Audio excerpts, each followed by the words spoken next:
live from New York. It's a show that is being silenced. And I'm sorry, because I think we have right now an A show planned for you, but A+ was on the board. And it was stripped out of the rundown. Even though I wrote in the rundown, this will be good. What's the story you're referring to? Great question.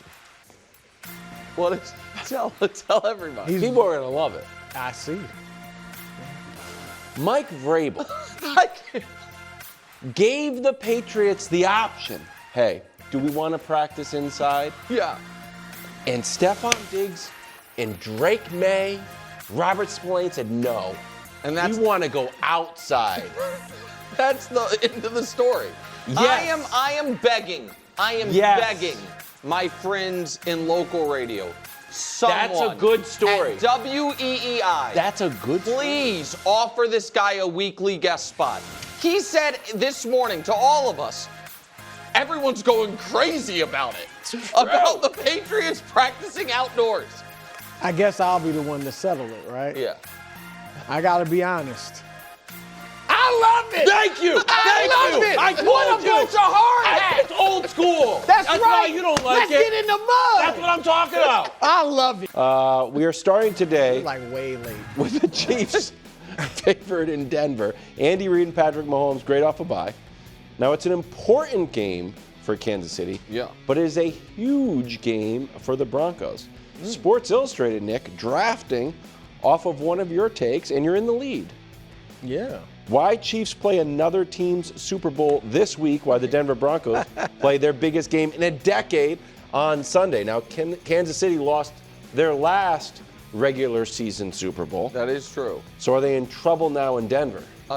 By the way, I would argue this is not the Broncos' biggest game in a decade. Maybe it's the biggest game in Denver in a decade. They played in a playoff game 9 months ago against Josh Allen. I think they mean regular season If they mean regular season, then it's definitely their biggest game. And if it's the game in Denver, it might be the biggest game because they haven't played a home playoff game in so long. So that's fair. Listen, are the Chiefs in trouble in Denver? No. In modern NFL history, no one, not even Brady over Buffalo, no one has owned a singular opponent the way Patrick has owned the Broncos. Yeah. We can show you the record, and he's 13-1. So the most recent on that list is Steve Young. Other than Patrick. So it's all last century. Otto Graham's a monster. He had like 7 rings. No, he's a monster. Terry Bradshaw was making the GOAT case for Otto Graham recently. And Patrick started his career as a rookie with a win over Denver. He had one of his first national highlights, his first year starting, the left-handed pass on Monday Night Football against Denver. Now, to be fair, while his record is the best of any opponent, his stats are not. And that dates back to when Vic Fangio was the DC there, and the Chiefs would always win, but it'd give Patrick a little bit of trouble. The off a bye, of course, helps, but what I think helps even more is all that nonsense Sean Payton talked last year about how we really liked our matchup in round 2, which would have been Kansas City. And the fact that the Chiefs, this is also one of the biggest regular season games Patrick's ever played in. Because they don't typically play in really meaningful, this is why I said he's never lost a meaningful regular season game, because they haven't played many. And Particularly this late. Right, this late in the year, right. Early in the year, you don't know where you're going to be. And so I think you have a motivated, mostly healthy, locked-in Chiefs team, and a Denver team that no matter what they try to spin, cannot possibly feel good about the performance the last time they were out there.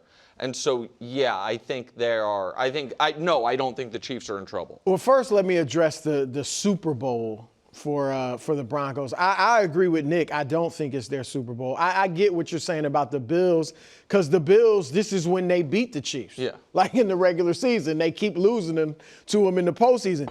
Denver's new to being a good team, right? Over the last decade, like they're just starting to get good. So yeah, they of course want to beat Kansas City. It would be a huge win, especially for Bo Nix and some of those other young guys.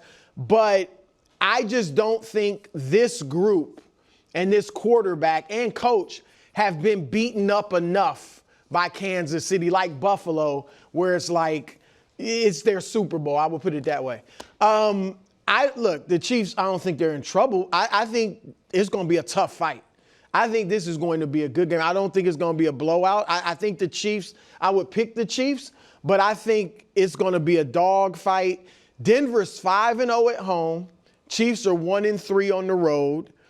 Denver is, I think two keys to this game. Josh Simmons, we were talking about him, the left tackle for the Chiefs. Will he play? I know the stuff I was reading is that they're not sure. They're not sure. He He's did practice back. today, right.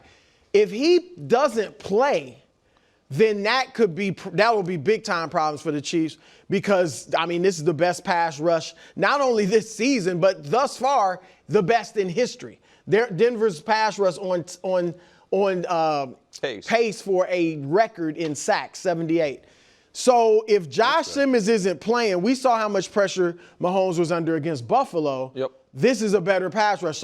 And he struggled, obviously. So if they can get consistent pass rush against him, Simmons isn't there, then that could be problems for him. I think on the flip side, a lot of people might not be seeing this, but J.K. Dobbins, who I'm thinking is not going to play. There's been talk about him going on the IR. Yep. The Chiefs' defense is good all around, but if there's the weakest part, I guess, is the run defense.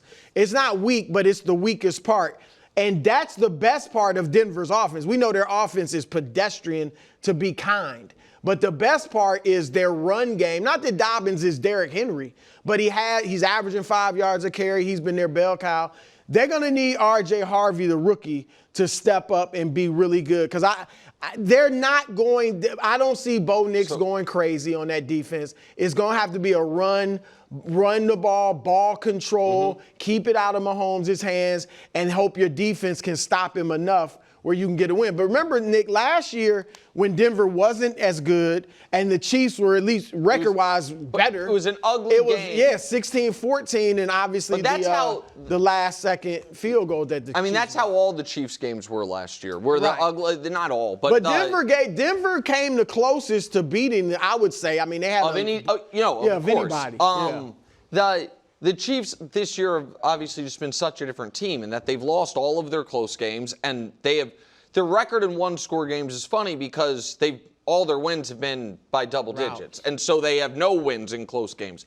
I disagree that the Chiefs' biggest defensive weakness is run defense. I know it is statistically. Right. I think their biggest weakness is pass rush, and I think that in the last 2 years, you have to have either an elite quarterback or a quarterback that I believe is elite to beat the Chiefs. 4 quarterbacks have beaten the Chiefs in 2 years. Jalen Hurts, Josh Allen, Justin Herbert, and the Prince. You don't believe he's elite anymore. Used to. But so I think so I know the run defense numbers aren't good. When I watch the Chiefs play, I'm never well, last week, Buffalo rushed for 140-something yards. Yeah, I understand. You are totally correct in that. What I'm saying, I guess, is what feels to me like the back-breaking plays against the Chiefs' defense are 3rd and 9s. They can't. The quarterback has forever, and they pick up the first down. And because they can't get home without sending, a huge blitz. I just am not worried about Bo Nix, flatly. And I know that can be risky, and we'll see. We'll see if I have to eat my words. He has not been impressive. You can certainly argue he's as good as Trevor. Well, that's too. I mean, here's the thing. Maybe you can argue that, and I think Broncos fans would argue he's better. Trevor in that game against Kansas City, that was his best game of the year. You know what I mean? Trevor in that game. I don't think Bo Nix is going to play as well as Trevor did. Yeah, I don't think he's going to light him up. No, but if he's got time, he can eat you up. Yeah. He's got time. Okay, moving on to A.J. Brown. If you bet the Eagles were going to go 48 hours without any drama after scoring only 10 points in a win, you were wrong. A.J. Brown joined a Madden stream, and guess what? He's not happy with his role in the offense and has some advice for fantasy football players. Brew, how did this land at your feet? Not well. Not well. It's just crazy. Let me go to the first and most important thing. I do think the Eagles will be able to withstand and overcome this. I think they're at the point, I said it last week, they're just ignoring it. Especially, for sure, as long as they keep winning. Now, if they start losing again, it could become a problem. But right now, I think their attitude is just, he's the boy that cried wolf. We just not even worried about it. We just going to go on, yeah. If they're asked about it, I would just be like, yeah, that's AJ, but he's our guy. We love him. I don't think they're going to let this ruin them. All right, that's number one. For AJ, I got to be honest. I think he's wrong. But I do understand, we've talked about it before, I get a wide receiver, particularly a Hall of Fame caliber wide receiver, or close, wanting to put up numbers and wanting to get his individual shine, especially when he already has a ring. Now, all players, particularly star players like that, guys that have that ability, they want to shine individually. But there are times when you have to put that in, you have to have that be submissive to the team's success. And so what I would say to AJ is this year, you got to make it submissive to the team's success. And then after this season, if I'm the Eagles, I'm looking to trade him. Now, I'm not giving him away. I want to get a good return, and I want to get a receiver who's close to his caliber because they're rolling. Even if they win the Super Bowl, chances are they're not going to win 3 straight. Nobody's ever done it. So that would be a year where you could trade him and get, something for him. But I get, like I said, I think they're moving past it and not going to let it stop them. But this over time will become aggravating. As you were bringing up, you might bring up Joe Buck with Troy Aikman on the broadcast. It seems that maybe something's there with Jalen. And again, I'll trust your knowledge of, I don't know if the boy who cried wolf is a biblical parable, but it's a parable. No. But this isn't quite the boy who cried wolf because he is seeing a lot of wolves. What he's complaining about is not fake. He is complaining that now using me and not using me was an instance where that was fake. This is outrageous how he is being used, and it's outrageous what he's doing. I find both things ridiculous. I find it totally ridiculous that the Philadelphia Eagles cannot figure out how to use A.J. Brown, and unlike last year, you can't say, well, everything's humming the way we're doing it. They had 0 points at halftime. They had 0 points at halftime. He had 2 targets for 13 yards. They came out of halftime and targeted him less. He didn't have another target to play they shouldn't have run.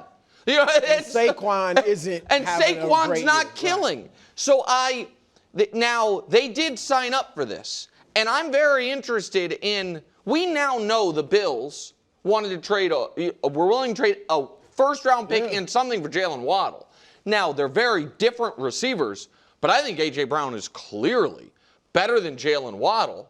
Yeah. And so, I think it's reasonable to say Philadelphia could have gotten a first-round pick for A.J. Brown had they made him available. Mm-hmm.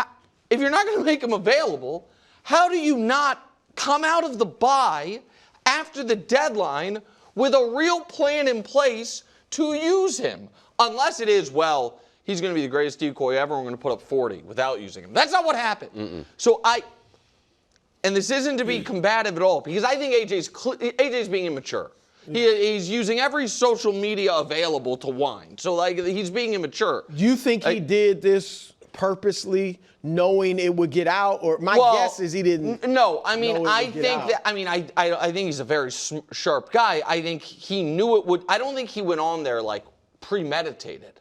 But I think he knew it would show up like it was a public stream. This wasn't him complaining to friends in a parking lot and someone's recording him. You know what I mean? And so I do think that. The question was also, how are you doing? Yeah, he just said, how are you doing? It wasn't like that. It could have been like, I'm good, bro. Yeah, about to whip you in this game. And so this is the question I have for you. How much of this is on Jalen to fix it? It's a great question. I don't know. To fix it? To fix it. Well, the other sort of like bubbling rumor is that we had another chapter of Jalen and A.J. Brown freestyling at the end of the game. I don't buy. It was addressed on Philly radio, and then Sirianni almost did like a doth protest too much. It's like, I knew that, like really. I don't know, even KW, this is similar to your Patriots practice story. I'm not sure the audience is in the same Twitter algorithm as you. I'm not sure they know what you're talking about, so explain. Okay, sorry. Was it last year or 2 years ago when it was during the Supernatural Funk? Or at some point, AJ and Jalen called their own play. Called their own play at the end of the game. Yeah. And I think it missed, and it was a head-scratching decision that everyone blamed Sirianni. Sirianni took the bullet, so to speak, but then it later came out that Jalen and AJ freestyled it. Then, supposedly to the reports, the final play when it's 4th and 6, certainly they were out on the field, so I think you got to just take whatever's there. But supposedly that wasn't the first read. No, I don't know. Just how, so you know, I guess if we're going to do this, we'll do it. Well, I don't know. It's all very loose. No, what I would call conspiracy theory is they were never supposed to snap it. That it was supposed to just be draw them off sides, take the delay of game, and then punt. And then punt, and they went rogue on it. I find that impossible to believe, and I would also argue this. If A.J. Brown knows we are going rogue on this play, he fights a little harder for that jump ball. So I don't buy that, but I do think it is fair to ask, because so much of what makes Jalen great is the intangible leadership stuff. And so much for me of what makes Sirianni frustrating is I know what his record is. You give him credit, but it seems like Jalen fills in some blanks that he doesn't have in that department. Is it Jalen Hurts' responsibility to find a way to get his arms around this thing? Probably. I think that's fair. And to find a way to get him the ball, or either he has two ways to fix it if you're Jalen. Find a way to just get him the ball regularly. You're the quarterback. You're making the throws. Or find a way to convince A.J. Brown, we can't have this stuff. Or sometimes you can't. Look, Brady lost control of, like Antonio Brown. Sometimes you just can't. I don't care how good of a leader you are. Yeah. That was when the Supernatural Funk, they had Jason Kelce in the locker room and Jalen Hurts, and they still couldn't control it. I think, obviously, if I'm in Jalen Hurts' shoes, I am definitely trying to get him the football. One, because he's just such a great player, but two, because you want to make this thing right. But I'm not doing it at the expense of the team. If he's not open, or if Devon, they got another great receiver on the other side, and I know he's not getting a ton of targets either, but I just think the best option is to just continue to. Now, the offensive coordinators and Sirianni and Hurts should sit down and try to say, because you're right, they should be getting him the ball more. There's no question about it. Right now, not getting him the ball is hurting them. They had 10 points. I know, but this one game, they're not a juggernaut or Jalen Hurts offense, has this all under control. But that's just the wild card option. That it's a lot of smoke and no fire. But that's what it was. I guess what I would argue is the fire was Monday night. The Eagles' offense on Monday was horrible. Full stop. And so, that's the piece of this that I think is an important. Unless we are arguing that somehow not throwing to Jalen Hurts to A.J. Brown makes the defense better, which I don't think anyone's arguing. That's the problem. The problem is the offense is not functioning properly, and he's upset. But they're winning. Yeah, they are. No, they are. And I don't feel like it's like 2 years ago when they were winning, but it always seemed like something was wrong. Felt very positive afterwards. This is just A.J. mouthing off. And I get it. They only scored 10 points. But sometimes you just have a game. They're playing the Packers, too. Yeah. Good defense. Okay. Host the Lions on Sunday. Headed to New York. The Giants have a new coach and new quarterback. Jameis Winston will start against the Packers Brew. Green Bay still favored by a touchdown in New York. Sunday at 1 on Fox. Should the Packers be worried about the one-time dark horse MVP of yours? Well, look, the Packers, first of all, aren't in position to take anybody lightly. Yeah. All right, they are in desperate need of a W. They've lost their last 2, and they've lost to the Browns and the Panthers. So that's at that time, I guess it was Joe Flacco and Bryce Harper. So they need or Bryce Young. Bryce Harper probably, honestly, I'd give Bryce Harper a try. Bryce Young. Yeah. So they need, look, Jameis, last year he started 7 games for the Browns. 1 game he threw 4 touchdowns. 1 game he threw 3 touchdowns. 2 games he threw 2 touchdowns. He beat Baltimore. Like he against, I think it was Denver last year. He had a game he threw for 400 and almost 500 yards, had 4 touchdowns and 3 interceptions. All right, so he could go out there. You don't know what in the world he has in store. He might throw 4 touchdowns and he might throw 4 interceptions too. So they have to be ready for him. I can't wait to see it because he's always fun to watch because you have no idea what's going to happen. I think the Packers win this game for sure. But, yeah, you got to be concerned because he can light it up. KW. I'd be terrified if I were the Packers. Not only new coach, Jameis, who likes to sling it around, but what does Kafka have to lose here? Like, okay, were we kind of like mediocre? Like, I don't think this is going to be my job. It doesn't feel like I read that Mike McCarthy is right now sort of the leading candidate according to odds makers. Well, shoot, the guy they're coaching against, sounds like could be the leading candidate. If he becomes available. Let's have some fireworks and throw the ball around and have some fun. It's just, I think it's a very unpredictable, non-Eagles-like game that we just saw against Green Bay. Yeah, I think the Giants, I said a month ago that the Giants were like a must bet against post Broncos loss until they fired Dable. Mm-hmm. And that wasn't even because I thought Dable it wasn't who was the head coach of the Titans that they fired just this year? Callahan. Oh. It wasn't a Brian Callahan situation where it's like, oh, the game management's so awful that it was that. I just thought that loss sapped the energy of the team, and now they kind of can turn the page a bit. I also think that the Giants, as presently constituted, and this is maybe why Joe Shane should be on the hot seat, particularly without Scatterbo, without Neighbors, without Jackson Dart, are just bereft of talent and walk into this game one of the least imposing offenses in the entire NFL against that Packers defense. If the Packers have trouble with the Giants, much less lose to the Giants, then I am ready to say it is a 5-alarm fire in Green Bay. Because you cannot have a really bad loss to Carolina, followed by a non-existent offense against Philly, followed by losing as a touchdown favorite to a team. This is their third-string quarterback. Right. I know we know his name, and I know we like Jameis. He is the third-string quarterback for a team that is without its starting running back and wide receiver 1, who just fired the coach. If the Packers are legitimate Super Bowl contenders, which I know everybody believes they at least could be, and some people believe they absolutely are, this needs to be a start-to-finish dominant victory. Oh, I don't know about that. That's what it should. Look, I mean, I think they need to beat them handily and by 2 scores. I don't know if they route them for the whole 60 minutes. But that defense, you mentioned the offense is depleted. The defense, you still got Brian Burns to lead the league in sacks with Myles Garrett.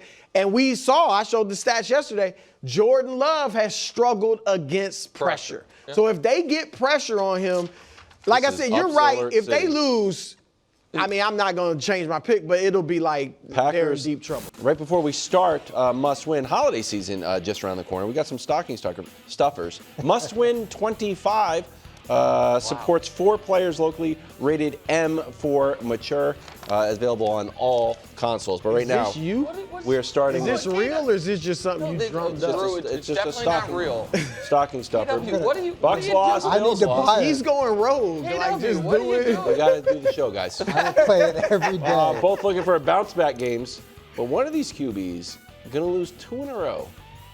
unless it's a tie. This season, Baker and Josh both 6-3. Here are their numbers. Check them out at your leisure. Nick, you dominated last week, and you've been talking a lot of trash. You sure have. Coach Mangini is here. He hasn't won must-win in weeks. A lot of people saying it's punishment for his upset alert victories. It might be. Do you want pass or play?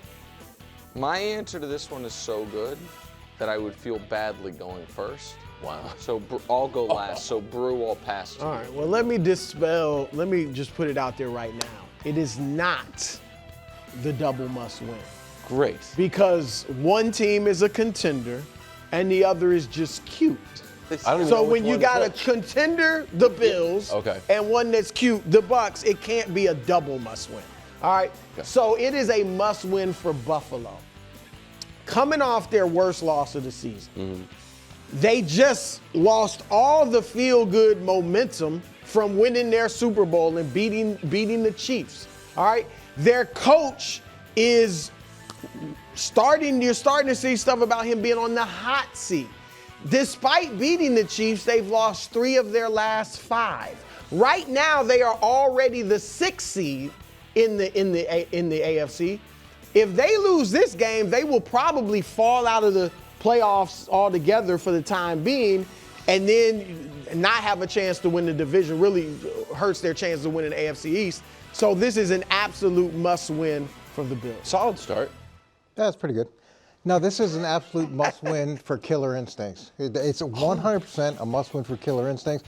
And what does that mean? Nobody knows. Nobody knows what it means. It's vague enough. It's vague enough to sound important, and it sounds tough. So that must be good as well. And they're both coming off disappointing losses, and whoever wins must have a Killer Instinct. So it's a must-win for Killer Instinct. Wow. I mean, Coach has just turned on Baker. I- Such a vicious I was just saying, that was pretty maybe hot. Hey, I have a Killer Instinct. You've just assumed he was talking just about the need the coaches. killer You don't know that. Listen, it is true. The one thing that Bruce said that was accurate Yeah. was if they lose this game, the division's out of reach. Your favorite, the New York Times playoff predictor, puts them at 7% to win the division if they lose this game. So a 1 in 14 chance. So that's done. But this is a must-win for Brandon Beane. And shout out to Dominique Foxworth and Mina Kimes for reminding me of this, because this is also potential vindication for Jerry and Joe on WGR in Buffalo, because over the summer, they were like, hey, you don't address receiver. And Brandon Beane called him up and was like, you dopes don't know what you're talking about. You're talking about the past. They were talking about this coming season. You know what happened to this trade deadline? It's calling Miami, begging them to trade you Jalen Waddle, offering a first and more, because turns out Jerry and Joe looked at your wide receiver depth chart and they were right. And you actually agree with them. So they need to have some type of explosive passing game, because Brandon Beane has told us that he was wrong over the summer. He should have addressed it more, which is why he tried to trade for Jalen Waddle. Who surfaced that clip? Because I forgot about that. Dominique Foxworth and Mina Kimes. They're going to get the point. Coach up 1-0. What, Coach? Coach, all Coach did was We're doing make fun of cover songs Baker. out here. You ran a filibuster for 45 minutes. With And you sound. threw to something that Mina and Dominique did. You know No, what? they didn't throw to the sound. They Oh, I just ain't giving- referenced you know it. what I you pulled did the there? sound. Show. You pulled I it? pulled How the do you sound. do that? You What do you mean? talked it up too much. WGR550.com. Big Click the lead up. straight Yeah, archive you- streaming player. Click record and cool edit. You email talked it it to up. Dustin. He promised a right. 55-point game and Yeah. gave us 35. 28. Yeah, It wasn't bad. You gave us 12. I Off the wasn't bench. sitting here saying kept it it was, 3. oh, I'm about to go for 60, baby, and a triple-double. Lions in Philadelphia. It's a Sunday night game. And I know we've been living through the Chiefs era. But look at the record of the Eagles and Lions. 33-10, 32-11, 31-12. That one took me by surprise. So, Brew, you went first because Nick passed, so now Coach has control of the board. Coach, you could almost put this away. Well, I know there's a double, triple bonus point or something at the end, so that's not the case. This is easily a must-win for Detroit. And when you make a decision like they made last week to swap out the OC, and I know they didn't fire him, but they take away play calling. Head coach takes away play calling, and you go and hang a bunch of points on a depleted Washington team. That's fine. But now you're playing an Eagles team that's gotten better, like structurally gotten better, and gotten reinforcements. So you better make this decision look really good against this defense. Otherwise, you don't have a lot of cards left to play, and it's a little dramatic to make this change mid-season. It's not like they had been horrible. So I thought he went all in kind of early on making this move. KW. Yeah. As a little kid, did you read those Choose Your Own Adventure books? Love them all. All right. Would you like the analytical answer, the goofy answer, or a combination? Goofy. I'm going to take the goofy answer. I like Goofy answer? Yes. Is a must-win for any fantasy football players going against A.J. Brown's team. He told your opponent he's got to bench him. That's probably spent a first-round pick, early second-round pick on A.J. Brown. He's going to be on the bench. You lose to that team, how are you going to make your fantasy football playoffs? That's the goofy answer. I like it. You want the analytical answer too, or no? No. Okay, no problem. Save that one. Leave some meat on the bone for Brew. I like it. Well, this was the once rare, This guy. but now increasingly common double must win. Oh, this is. It used to be rare, but now it's become really commonplace. It's For like Detroit, 50-point games in the NBA. yeah, Like, yeah, oh, kind right. of, yeah, kind of, sort of. But look, Detroit, they need a signature win. All right, Green Bay, everybody, they beat Tampa Bay, but Tampa Bay's a weight class below them. They're cute. Yeah, exactly. Detroit's supposed to be a legit contender. They go play Green Bay, they get housed. They play Kansas City, they get housed. They beat Baltimore, but we all know that was a different Baltimore team. The defense, that was pre-T7. So the defense wasn't there. So they need a big win, and this would be one of the best wins of the season, defending Super Bowl champs. Great. And Coach is right in that they gave the nuclear option. He didn't use the right language. Dan Campbell went nuclear. Okay. All right, that I'm calling the plays. Now, if you lose, you got nowhere to go. Now what? All right, so there. And then for Philadelphia, the way they keep A.J. Brown from becoming a big story is to keep winning. If he keeps winning, you can keep treating him like the boy that cried wolf. If you start losing, now that becomes louder and louder and louder, and you do see some wolves. Thank you. Brew gets it. All right. Wait, just out of curiosity, That what was- part of that He won said, you over? you see some wolves. Yeah, I knew he was- A lot of it's the land. Wow, that was, All right. Now, this is the bonus round. It's actually still anyone's ball game. Yeah. Well, it course. always is. 'cause Well, it's you never bonus. know. If someone scores two, it can only tie. This is a battle in the NFC West. Both Seahawks and Rams are top everyone's power rankings. If you pick up the USA Today, top of the standings. We've had a lot of talk about Sam Darnold, Matthew Stafford, but look at these defenses. I didn't realize how good the Rams defense was because we've been giving so many flowers to the Seahawks defense. Nick, you said you had a haymaker. whoa, Who's this a must-win for? whoa. He's talking up too. Here's the deal. If either of these guys comes on and says this is a must-win for either of these two teams, they're lying. They are going to get to play each other again. It's a divisional game. They're both having great seasons. We're going to see a rematch. By the way, a rematch in a prime window as opposed to, buried at a 4:05 window, not even with the America's Game of the Week. And so the only person this actually is a must-win for is Matthew Stafford. Wow. And as increasingly more people are talking about, his Hall of Fame chances. Because in order for him to win MVP, they almost assuredly do have to win the division. And so they've got to win this home game against their divisional rival. Here is the list of quarterbacks in NFL history with an MVP and a Super Bowl. Every single one of those guys who's eligible for the Hall of Fame is in the Hall of Fame, except for Joe Theismann, and he won his Super Bowl during a strike season. So everyone who won a Super Bowl in a full year and won an MVP is in the Hall of Fame or is going to be in short order. Matt Stafford can join that list. Can't win the MVP as a wild card. Can't win the division without winning this game. So for his MVP chances, it's a must-win for Matt Stafford. I mean, that is impressive. Secure your MVP vote and candidacy mid-season. Well, it's not secure it. It's don't squander it. Wow, Don't blow it. This is a big game. Yeah. Wilds, you're a hip hop historian. Hall of Fame. You remember the rapper Cannabis? Of course. Can I Bust? Yes, yes. Great lyricist. Feud with LL Cool J. Great wordsmith. You know what, though? Didn't make great songs. No.